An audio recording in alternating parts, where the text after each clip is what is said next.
We have our own Meyer lemon tree out in the back that Susie planted, and it makes the most wonderful lemonade, and I'm constantly, constantly, constantly sipping. It's not an essential part of knife making, but it really helps. And you're never going to get scurvy. Right, never. Okay, let's talk about some little tools. Not only fixtures and jigs and heavy things like that, but little tools that I've made also. And once again, cannibalizing parts. This was a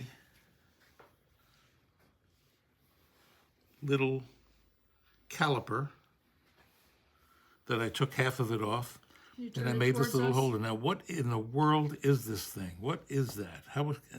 Couldn't even imagine how to use that. See the top of it, Bob, what you're looking at. Yeah. Like that?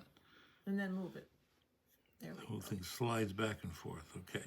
What is that? Well, this is a little device for marking the swedge or the top grind or the false edge of a knife. And what I do is I put a Sharpie, of which I've got Sharpies all over the shop.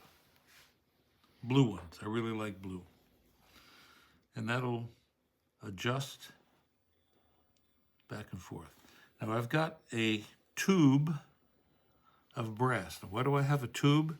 Because I want only one point to contact the edge of the knife. I want to mark the top of the blade, and I'm going to use that contact point on that brass tube to run along the edge with the Sharpie mounted in position. I'm going to lock it using this little wheel here. We'll have to see the wheel later. And hold it like this.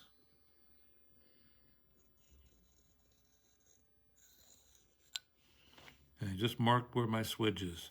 And that's going to be repeated, since I haven't moved the Sharpie at all, on the other side. Can you hold it towards the camera more? Which one? The blade? There we go. Yeah. Okay. And then show us the little wheel, the locking wheel on the Oh, no, it's part of the bottom part here. It's just, it comes on this. This is just a mechanical caliper. Just, you can see the inch marks on there. And I just took the front part off and mounted the brass block that holds my Sharpie. And that comes out like that. That's for marking the swedge at the top of the blade. Now for marking the main bevel, this line, this line here. Once again, I cannibalize an old caliper, and that section moves back and forth. And on the back, it's got a nice, flat, square edge. It moves up and moves down. That's the lock right there. I can move it up or I can move it down.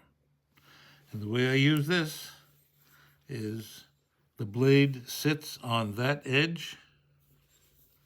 The cutting edge sits on there just like that. It's nicely firmly held. Let's see if I can do it. I'm trying to do this upside down. Normally I don't do this upside down like that. Okay. Let me do, oh, here's a way I do it like this. Is that okay? Can you see that? Okay. Sure. And then what I'll do is adjust that down to just where I want it to be. It locks in place. And once again, I'll use my faithful Sharpie.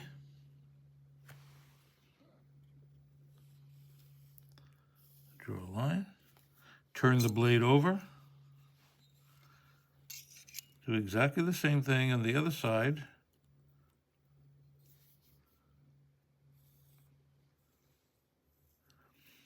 And I now have grind lines for the top on both sides of the knife.